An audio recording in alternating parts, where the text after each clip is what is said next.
हाय बच्चों, आज evergreen study में आज स्वागत है। इससे पहले हम लोगों ने प्रकाश का परावर्तन देखा था। आज हम लोग नए टॉपिक के साथ प्रेजेंट हुए हैं। आज हम लोग देखेंगे प्रकाश के परावर्तन में अगला टॉपिक है समतल दर्पण द्वारा प्रतिबिंब का बनना। यानी आज हम लोग जानेंगे कि समतल दर्पण में प्रतिबिंब कैसे बनता है।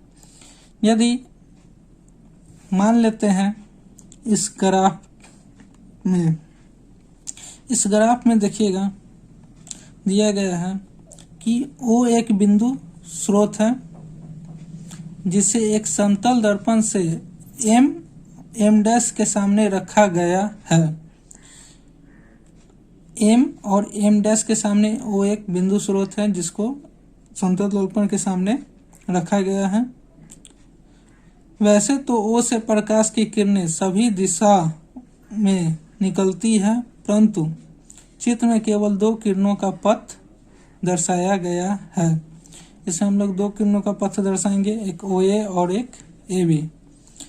अब इसमें हम लोग जानेंगे क्या कि इससे पहले वाले टॉपिक में पढ़े थे कि समतल दर्पण पर पड़ने वाले लंबवत किरण वो लंबवत ही क्या होती है, वापस चली जाती है। तो इसमें OM जो किरणें हैं वो लंबवत आई और वो उसी पथ पे क्या हुआ, वापस चली गई।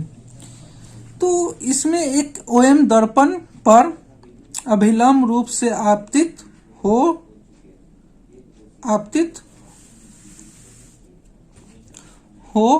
रही है, अतः वह उसी पथ MO के वापस लौट जाती है। देखिएगा इस फिगर को, OM दर्पण पे OM दर्पण पर अभिलंब पड़ती है, आती है आपतित किरण और उसी पथ पर क्या होती है, MO में वापस लौट जाती है। दूसरी तिरछी किरण OA दूसरी तिरछी किरण है जो दर्पण पर परावर्तन के बाद AB यानी B की तरफ क्या होती है, वापस दूसरी दिशा में लौट जाती है। तो किरण MO तथा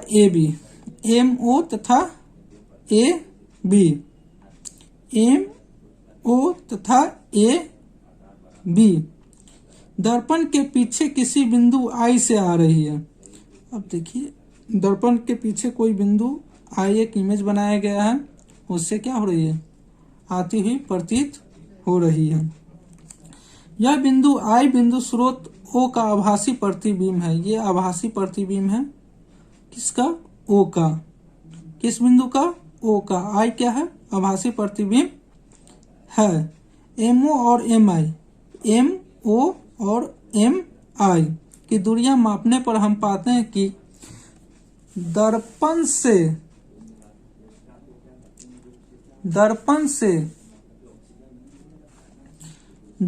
से वस्तु जितना दूरी है, MO जितना दूर है उतना ही क्या है, MI दूरी पे है। इससे पता चलता है क्या कि वस्तु दूरी बराबर प्रतिबिंब दूरी। यानी कोई वस्तु समतल दर्पण से जितनी आगे होती है उसका प्रतिबिंब दर्पण से उतना ही पीछे बनता है। ये समतल दर्पण द्वारा प्रतिबिंब का बनना हुआ।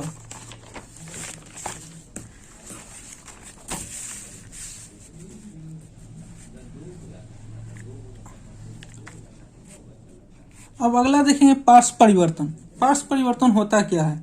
यदि हम दर्पण से देखते हैं तो हम पाते हैं कि वस्तु का दाहिना भाग समतल दर्पण से प्रतिबिंब का बायां भाग तथा वस्तु का बायां भाग प्रतिबिंब का दाहिना भाग दिखाई पड़ता है, जिसे पार्श्व परिवर्तन कहते हैं।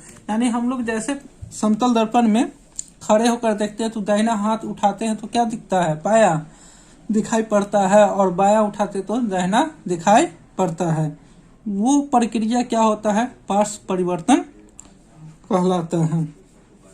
समतल दर्पण द्वारा बने प्रतिबिंब की विशेषता, ये बिहार बोर्ड में अधिकतर पूछे जाते हैं ये क्वेश्चन कि समतल दर्पण में किन्हीं 5 विशेषताओं का वर्णन करें।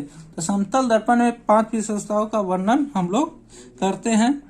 तो इसमें क्या क्या बनते हैं? प्रतिबिंब दर्पण के पीछे बनता है, यानी प्रतिबिंब का आकार वस्तु के आकार के बराबर होता है। प्रतिबिंब वस्तु की अपेक्षा सीधा बनता है। प्रतिबिंब पार्श्विक रूप से उल्टा होता है। प्रतिबिंब आभासी होता है, अतः इसे हम पर्दे पर प्राप्त नहीं कर पाते हैं। प्रतिबिंब दर्पण से उतना ही पीछे बनता है जितना वस्तु दर्पण से आगे रहता है, यानी जितना वस्तु का प्रतिबिंब जितना दूरी होता है उतना ही दर्पण में उसका प्रतिबिंब दूरी होता है।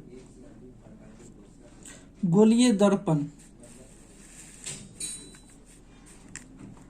आइए अब हम लोग गोलीय दर्पण की चर्चा करते हैं।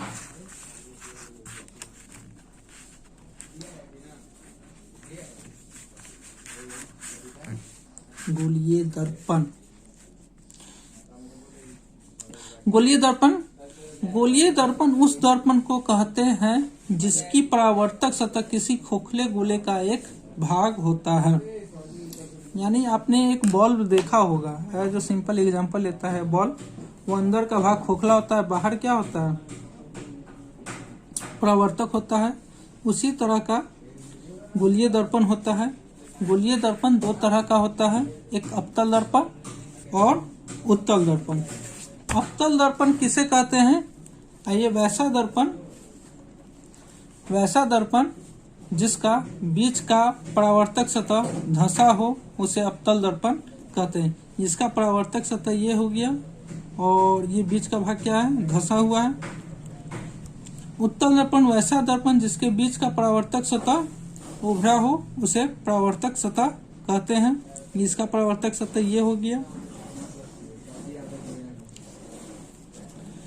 आइए हम इसको खोखले गोले के चर्चा करते हैं। ये एक खोखला गोला है, इसको 2 तरफ लिया गया है, एक सेंटर। एक खोखला गोला है जिसका सेंटर है, उसको हम लोग वक्ता केंद्र कहते हैं। वक्ता केंद्र और परावर्तक सतह के बीच की दूरी को वक्ता त्रिज्या कहते हैं। ये पोल हो गया, ध्रुव, ये प्रधान अक्ष हो गया, और ये उत्तल दर्पण का भाग का परावर्तक सतह है, ये अवतल दर्पण का भाग का परावर्तक सतह है।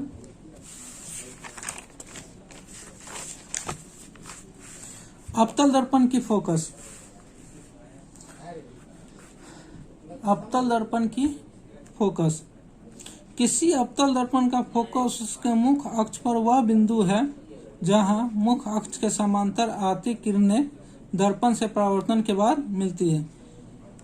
किसी अवतल दर्पण का फोकस उसके मुख्य अक्ष पर वह बिंदु है, यानी देखिए वह बिंदु है जहां मुख्य अक्ष के समांतर, यानी ये किरणें EG और AB 2 समांतर किरणें हैं।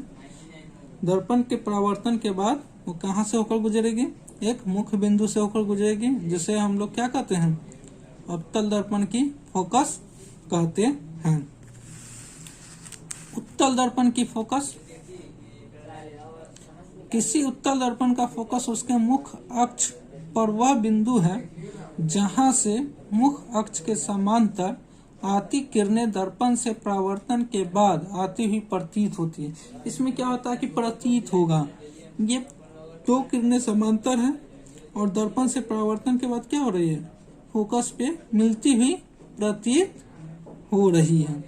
ये उत्तल दर्पण की फोकस हो गई। उत्तल दर्पण में फोकस हमेशा मिलती हुई प्रतीत होती है। अवतल दर्पण में फोकस क्या होती है कि वास्तव में क्या होती है? वो मिलती है किसी बिंदु पे। अब फोकस, अब हम लोग फोकस की बात करेंगे।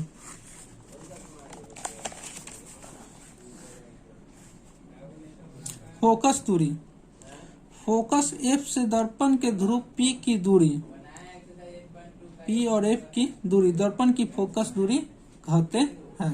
यहाँ देखिएगा, P और F के दूरी को क्या कहते हैं? फोकस दूरी कहते हैं।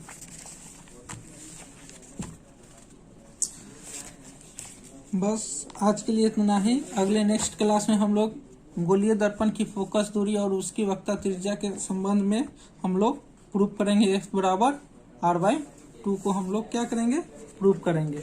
इसको डीपली प्रूव करेंगे क्योंकि ये एग्जाम में अधिकतर ये क्वेश्चन पूछे जाते हैं। आज के लिए इतना ही।